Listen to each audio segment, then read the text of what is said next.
nacionalidad dominicana e identidad nacional como educación de valores, por Penquian Miguel San Ben. Continuación.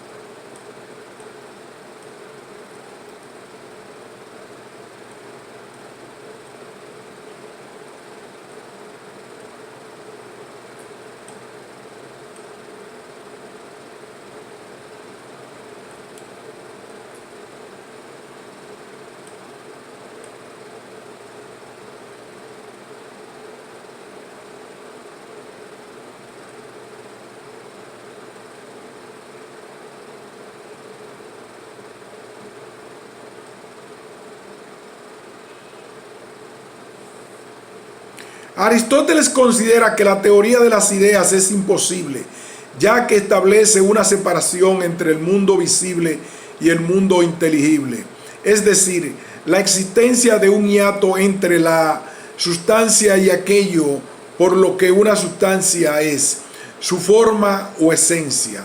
Las ideas, en efecto, representan la esencia de las cosas, es decir, aquello por lo que las cosas son lo que son.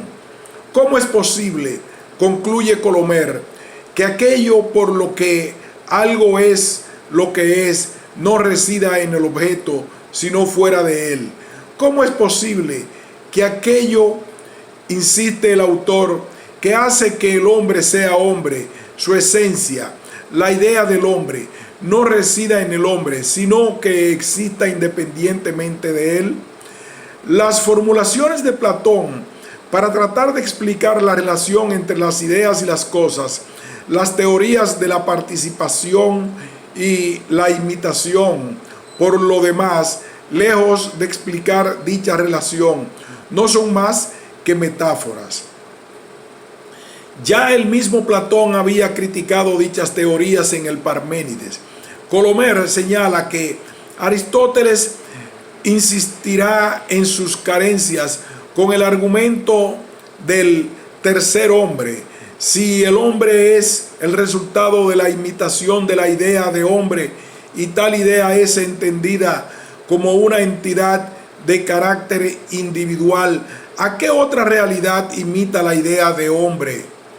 Debe existir un tercer modelo de hombre para explicar la similitud entre el hombre concreto y la idea de hombre, del mismo modo que se postula la idea de hombre para explicar la similitud entre los hombres concretos.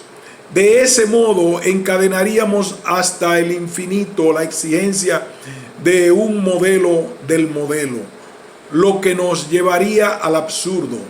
Por otra parte, las cosas no pueden provenir de las ideas. Sin embargo, es esa una afirmación crucial de la teoría de las ideas, al concebir que las ideas son causa de las cosas. No obstante, el mismo Platón en el Timeo, quien explica que las ideas son como el modelo en el que se inspira el demiurgo para modelar las cosas, es decir, las causas ejemplares de las cosas, pero no sus causas eficientes. En esta crítica aristotélica a la teoría de las ideas se vislumbra ya los fundamentos de su propia metafísica. Ante la imposibilidad de que las ideas expliquen coherentemente la causa de lo real, Aristóteles propondrá la teoría de las cuatro causas del ser, y ante la irrealidad de las ideas propondrá su teoría de la sustancia. La inconsistencia de la explicación platónica del cambio, por lo demás, se llevará a proponer la distinción entre ser en acto y ser en potencia. Entre nuestros autores representativos de la filosofía de la ciencia, Kuhn, Lakatos y Feyerabend, permanece un sustrato alrededor de la cuestión epistemológica de la teoría de las ideas de Platón y la crítica aristotélica. Parece que la moderna investigación de las neurociencias está recordándonos las posiciones idealistas, pero estaríamos adentrándonos en un campo demasiado virgen en estos momentos. La ciencia nace de la filosofía. El problema se ha reducido a la filosofía, pero esta comenzó por tratar de comprender el caos, la naturaleza, la física, de donde nació la física, el proceso de comprensión del mundo externo a nuestra conciencia. El primer objeto de estudio es el universo, entendido como el conjunto de planetas y el Sol, que alcanzamos a ver a simple vista. La cosmología aristotélica data de las primeras fases del desarrollo del pensamiento y se puede observar en ella una clara influencia platónica, y nos basamos en el texto del Bachillerato Español disponible en la red, en sus obras sobre el cielo y sobre la generación y la corrupción, así como en algunos libros de la física. Se exponen sus ideas fundamentales al respecto.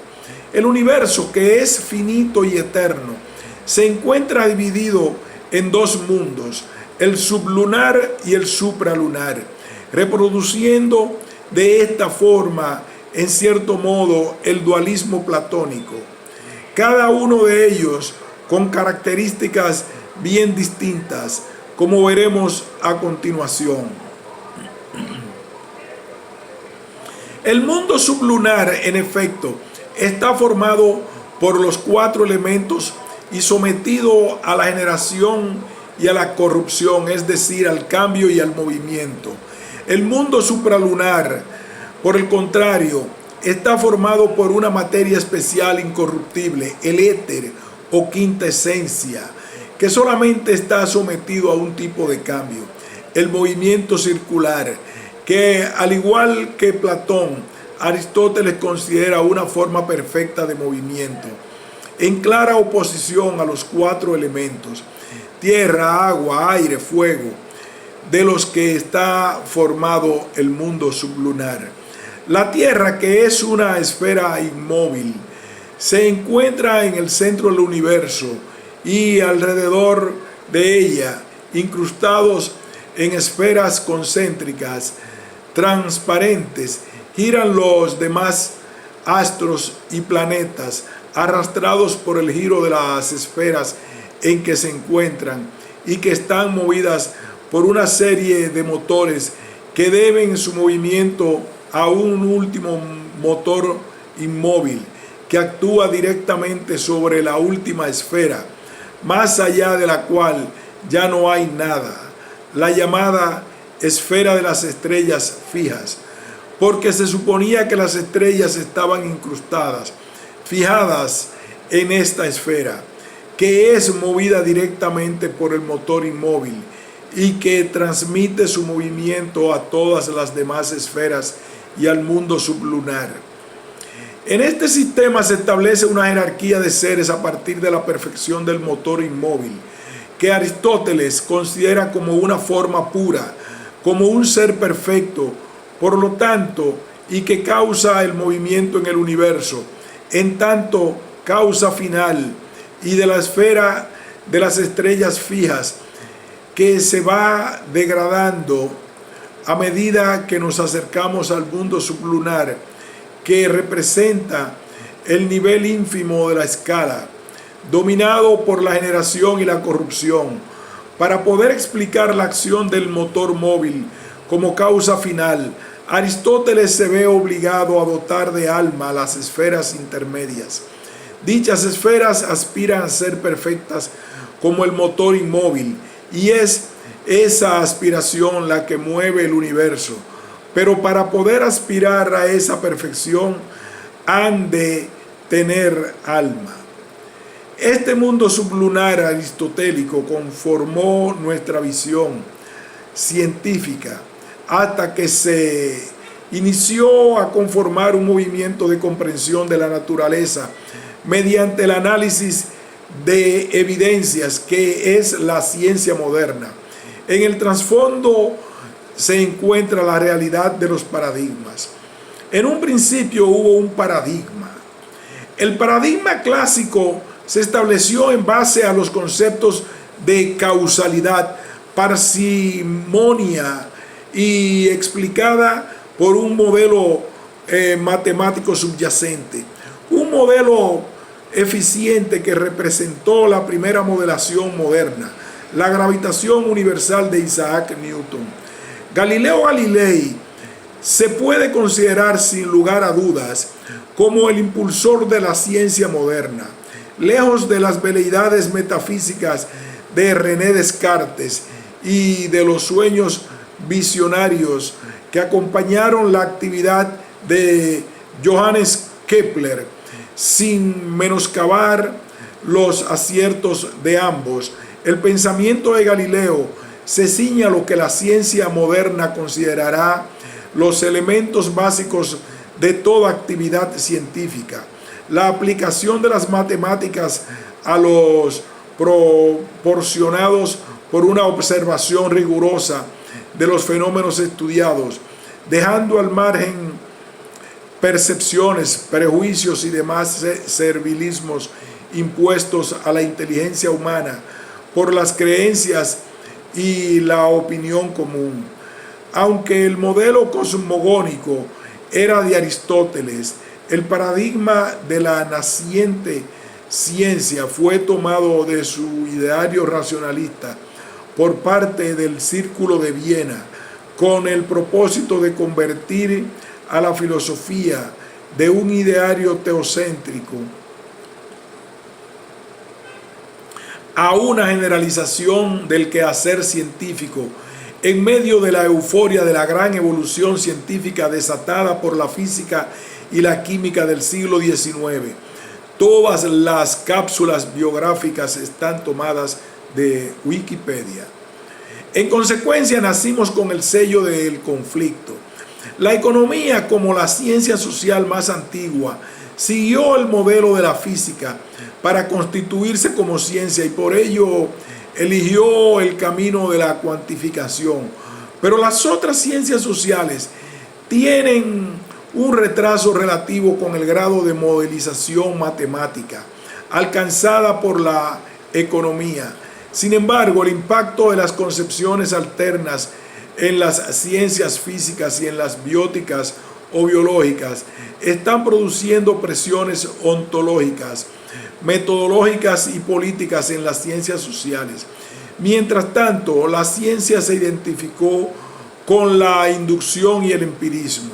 El paradigma emergente e identificado para todas las ciencias sociales es el positivismo, surgido a mediados del siglo XIX como una crítica a las corrientes opuestas del capitalismo, explicando que la sociedad se regía por leyes naturales, admitiendo que la naturaleza y la sociedad son objetos de estudios similares, por lo que podemos utilizar los mismos métodos, técnicas y vocabulario de las ciencias. Se basa en hechos observables. Separar lo filosófico y lo religioso de lo científico. Aproxima las ciencias sociales y naturales mediante la experimentación. Las leyes que estudian el funcionamiento de la sociedad son leyes naturales y por lo tanto se les puede considerar universales, es decir, válidas en todo tiempo y espacio. Pretende hacer predicciones y el control. Las leyes son independientes de la voluntad humana. Presupone la neutralidad del investigador. Busca las causas de los hechos sociales con independencia de los estados subjetivos del investigador. El investigador es capaz de despojarse de sentimientos, emociones y subjetividad para estudiar su objeto de estudio desde fuera. En el ámbito de las ciencias sociales se impuso muy tempranamente el paradigma positivista, principalmente por su afán de imitar a las ciencias naturales, por lo que intentó definirse por las siguientes características. El llamado paradigma cuantitativo o empírico analítico racionalista, que ha sido considerado el modelo dominante en las ciencias sociales hasta tiempos recientes. La búsqueda solo hechos y sus leyes, y no las causas ni principios de las esencias o las sustancias. El positivismo es una corriente de pensamiento cuyos inicios se suele atribuir a los planteamientos del Auguste Comte.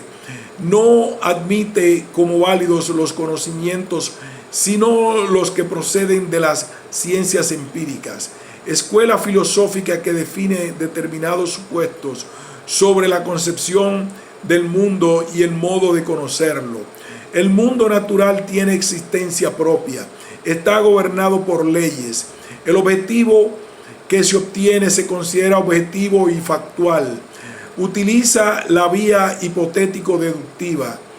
Defiende la existencia de cierto grado de uniformidad y orden en la naturaleza. Las principales limitaciones de este paradigma son: defiende la falsa neutralidad científica, extrapola los métodos de las ciencias naturales a las ciencias sociales, predominan los aspectos cuantitativos y métodos empíricos y establece la distancia entre el investigador y los sujetos investigados. Del auge de la ciencia surge la filosofía de la ciencia. La ciencia quiso gobernar a la vida.